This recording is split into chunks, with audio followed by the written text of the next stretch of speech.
கடைசி செவ்வாயில் கருங்குளம் பரணாச்சி அம்மனுக்கு திருவிழா. அற்புதமாக அலங்கரிக்கப்பட்ட சுவாமி தரிசனம். சுவாமியை சிறப்பு என்று புகழாரம் பெற்ற அற்புதமாக அழைத்து வருதல். சுவாமியை குளிர்விக்கவே எண்ணெய் காப்பு. யாரும் எடுத்துக்கொள்ளாத போது கரையில் ஒதுங்கிய பேழைப்பட்டியை எந்த ஊர் கொண்டாடுகிறதோ அந்த ஊரை நல்லா வைப்பேன் என்று சத்தியம் செய்து கொடுத்து அற்புதமாக கீழ்மட்டத்தில் உள்ளோர் சுவாமிக்கு விதவிதமாக மாறினால்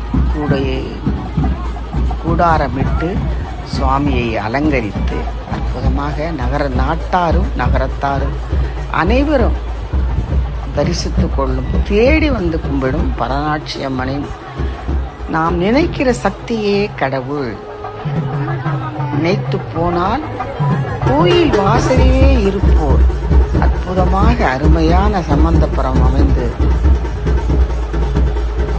தெய்வீகமான ஒரு சுவாமி பரணாட்சி அம்மன். அம்மனுக்கு குளிர்விக்க எண்ணெய் காப்பு தான், எண்ணெயால் அபிஷேகம்.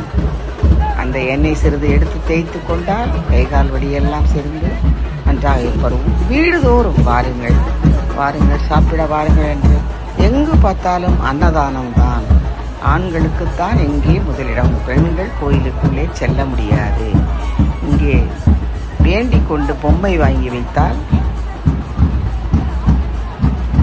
அற்புதமாக வேண்டியது நடக்கும். பரணாட்சி அம்மனை அழைத்து வரும் அற்புத திருவிழா. வேண்டியதை நினைத்து பாருங்கள். அந்த ஊர் போல செழிப்பமாக பார்ப்போரும் நன்றாக. ஆண் பிள்ளைகளுக்கு உடனே மணமாலை, ஒற்றுமையான வாழ்வு, தாய் தகப்பன் பிள்ளைகளை வாழ்த்தி கொண்டே இருக்க. ஆழ்மனதின் எண்ணமே தெய்வம்.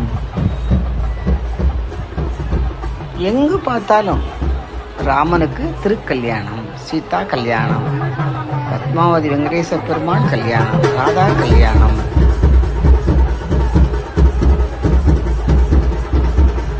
நாமே அங்கு போய் சென்று தரிசித்தது போல் அற்புதமான ஒரு திருவிழா.